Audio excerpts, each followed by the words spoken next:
Baik, Assalamualaikum warahmatullahi wabarakatuh. Kembali lagi kita lanjut ke materi selanjutnya dari matematika dasar. Ibu berharap semuanya masih semangat untuk mempelajari materi ini, walaupun memang semakin hari semakin sulit ya materinya. Nah, kemarin kita sudah pelajari mengenai topik definisi dari limit, kemudian ada limit kiri dan limit kanan. Dan beberapa contoh yang juga sudah Ibu berikan ke kalian. Nah, sekarang kita lanjut lagi ke materi selanjutnya, yaitu materi sifat limit fungsi. Nah, ini ada beberapa sifat limit fungsi, misal limit f(x) x mendekati a sama dengan L, dan limit gx x mendekati a sama dengan G, limit dari f, G, ada, dan berhingga. Maka, ini ada limit sifat limit fungsinya. Limit dari dalam kurung siku fx ditambah atau dikurang gx, x mendekati a itu sama dengan limit fx, x mendekati a ditambah atau dikurang dengan limit gx, x mendekati a, dan hasilnya itu sama dengan L ditambah atau dikurang dengan G. Jadi kalau misalnya dia mau penjumlahan atau pengurangan, maka sifat limit ini bisa dimanfaatkan, gitu, berlaku. Gitu. Kemudian yang di bawah ini masuk ke perkalian ya. Jadi kalau misalnya dua fungsi dikalikan, dua fungsi limit dikalikan, maka bisa seperti ini. Jadi misalnya limit fx dikali gx, x mendekati a itu sama saja dengan limit fx, x mendekati a dikalikan dengan limit gx, x mendekati a. Dan hasilnya juga berarti ada sama dengan L dikalikan dengan G. Kemudian yang ketiga ini untuk pembagian, berarti kalau misalnya dia ada terdapat limit fx per gx, x mendekati a itu sama dengan limit fx, x mendekati a per, itu dibagi dengan gx, limit gx per limit gx, x mendekati a. Dan hasilnya pasti juga akan, kalau misalnya hasil fx itu L, berarti L dibagi dengan G. Nah, tapi di sini ada syaratnya, G itu tidak boleh sama dengan 0. Kemudian di sini ada untuk yang pangkat. Jadi limit fx pangkat n, x mendekati a sama saja dengan limit fx, x mendekati a dipangkatkan dengan n. Jadi misalnya mau dilimitkan dulu, kemudian dipangkatkan, it's okay. Kemudian di sini ada akar yang fungsi kelima. Itu ada limit akar fx pangkat n, akar pangkat n fx, x mendekati a sama saja dengan limitnya kita masukkan ke dalam. Jadi mau mengerjakan limitnya dulu, baru kita akarkan. Maka dapat hasilnya itu sama dengan akar n pangkat L. Bila n genap, L harus positif. Kita lanjut. Nah, di sini prinsip apit. Misal gx itu lebih dari sama dengan fx, dan gx itu kurang dari sama dengan hx untuk x di sekitaran C. Berarti hx itu berada di dekat-dekat C ya, gitu maksudnya di persekitaran. Nah, misalnya limit fx sama dengan L, serta limit hx itu sama dengan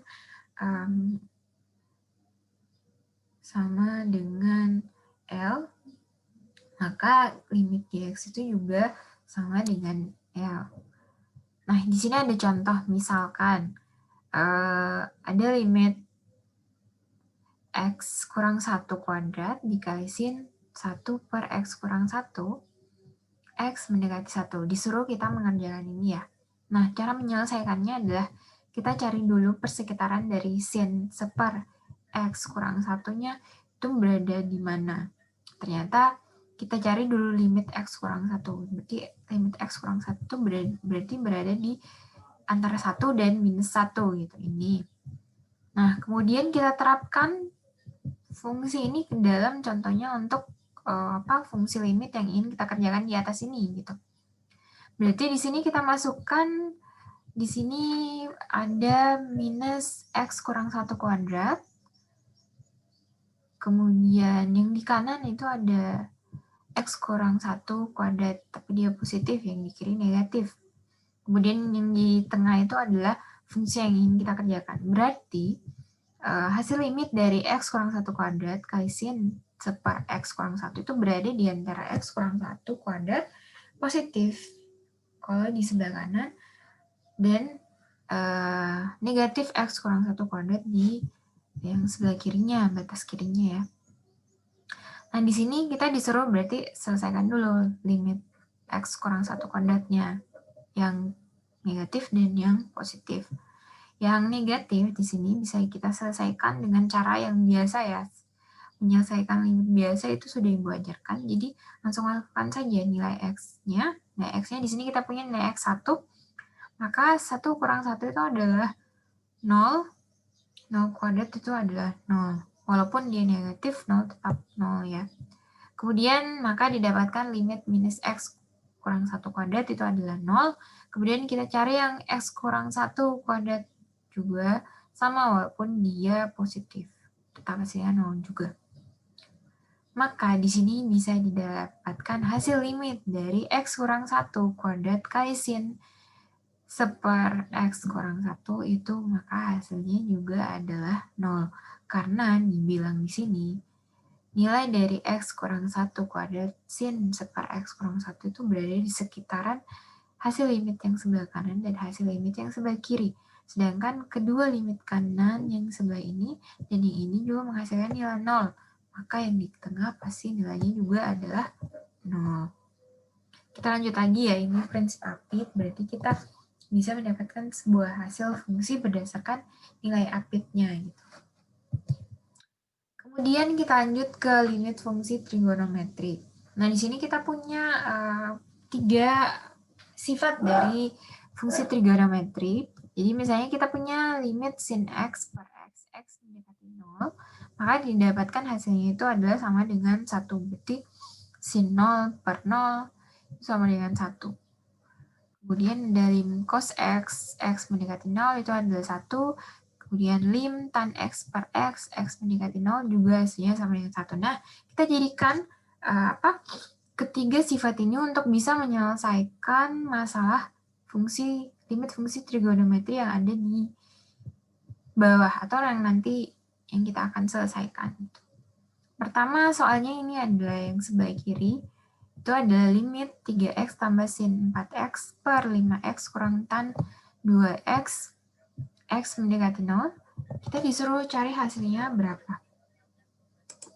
Ibu pakai anotasi. Nah, misalnya ya, kita ingin cari bagaimana sih kita ubah fungsi yang ini agar itu bisa menjadi salah satu fungsi yang ada di sebelah sini. Nah, kita lihat bahwa fungsi yang kita punya di sini adalah sin dan tan. Maka yang harus kita lakukan adalah kita samakan bentuk dari fungsi trigonometri ini dengan yang ini. Yang sin berarti yang sin, yang tan berarti sama dengan yang tan. Nah, kalau yang sin berarti kita pengen adalah kita ingin menghilangkan nilai, kita ingin dia berbentuk seperti ini, sin X per X ya. Sedangkan kita dapatkan di sini dia adalah sin 4X per 4X.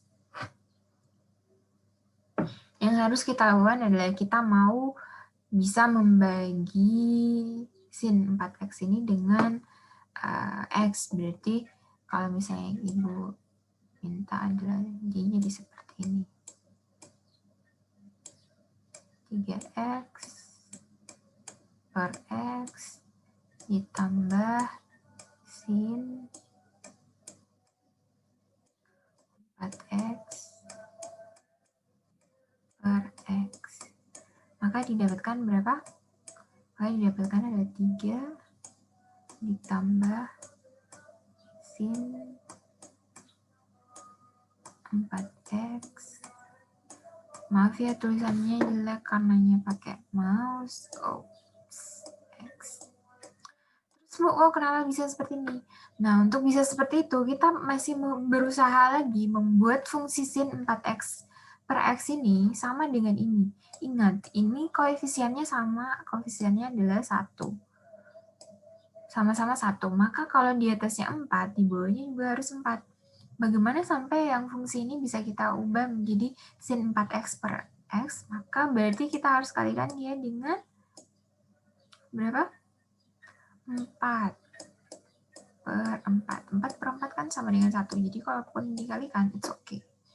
There's no problem at all. Jadi ini kita dapatkan adalah 3 ditambah sin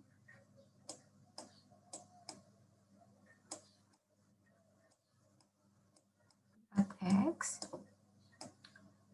Maka kita kalikan 4 ini ke bawah, jadi 4x. Kita simpan 4 ini di samping sini. Nah, maka hasilnya ini sama dengan ini ya. Nah, kurang lebih secara yang ini itu sama juga dengan bagaimana kita mendapatkan bentuk fungsi yang di bawah ini. Kenapa yang ini bisa berubah menjadi seperti ini itu sama dengan ini. Berarti kita bagi dulu dengan X, kemudian kita kalikan dengan koefisien yang sama dengan trigonometri yang ada di sini itu adalah sin 4x, berarti kita kalikan dengan 4 per 4, kalau di sini berarti dikalikan dengan 2 per 2, karena di sini koefisien dari X dari tan itu adalah 2 per 2. Nah, maka kalau sudah sampai sini, kita sudah dapatkan fungsi yang mirip bentuknya dengan sifat-sifat yang ada di atas. Gitu. Nah, kalau kita sudah punya salah satu sifat yang di atas, maka kita akan mudah mengerjakannya. Karena kita sudah tahu hasil dari sin x per x sama dengan 1, maka hasil dari sin 4x per x itu juga akan sama. Nah, sudah kita dapatkan, maka kita langsung saja masukkan hasil dari sin 4x per 4x ini sama dengan 1, maka itu bisa menjadi 3 ditambah 1 dikali 4 per 5 dikurangi tan 2x juga sama, 1 dikali 2 berarti sama dengan 7. 5 kurang 2 sama dengan 3. Dapatnya adalah 7 per 3. Maka ini adalah jawabannya tepat.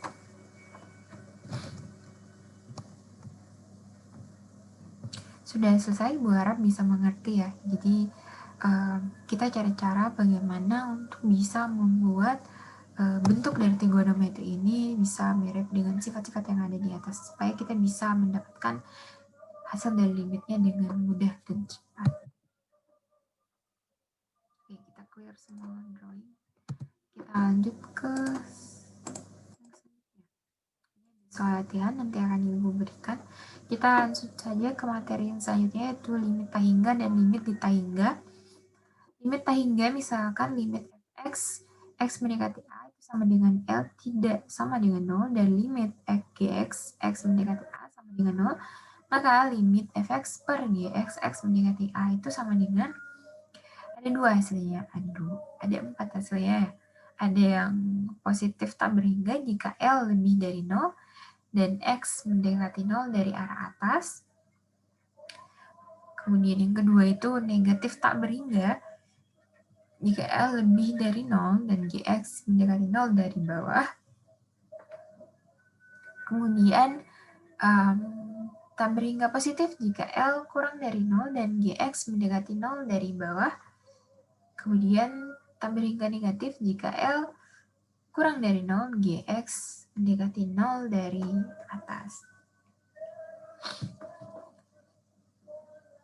Gx mendekati 0 dari arah atas, maksudnya Gx menuju 0 dari nilai Gx positif. Berarti kalau dari atas itu positif, dari positif. Kalau Gx dari bawah, maksudnya berarti menuju 0 dari nilai Gx negatif.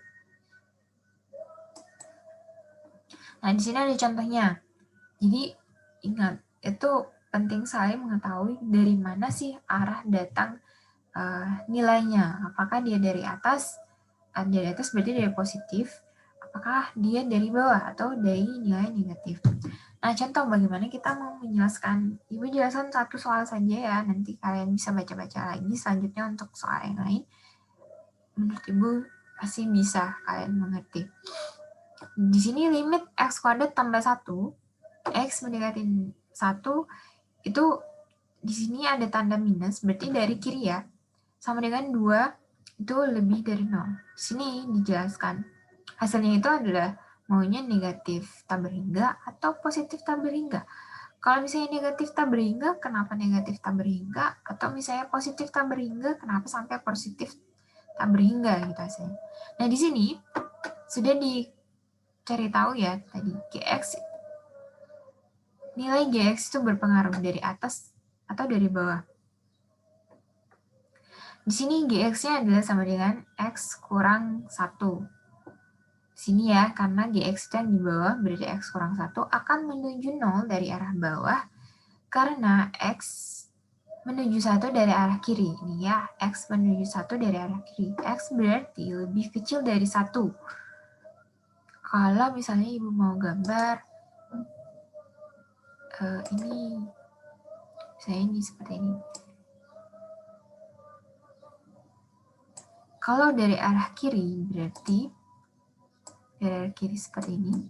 Sedangkan yang kita punya nilai di sini adalah 1, maka otomatis yang ada di sini ada 0, di sini ada negatif, maka kebanyakan pasti semuanya nilainya itu akan lebih kecil dari 1 dan akan pasti menuju ke negatif semua kalau ke arah kiri.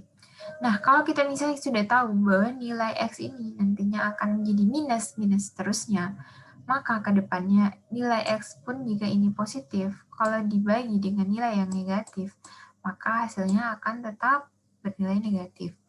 Maka kemungkinan dari limit ini hasilnya akan menjadi limit tak minus tak berhingga. Gitu.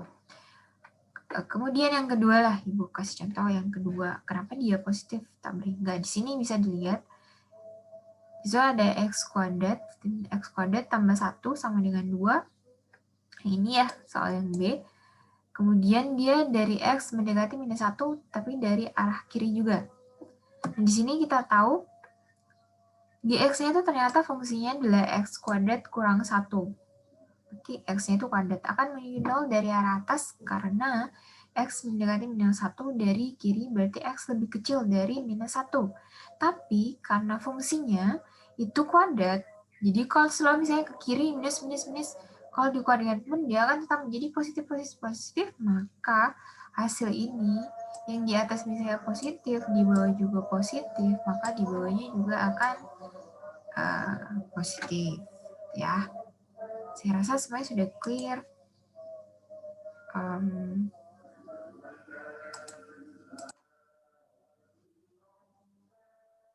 Untuk selanjutnya,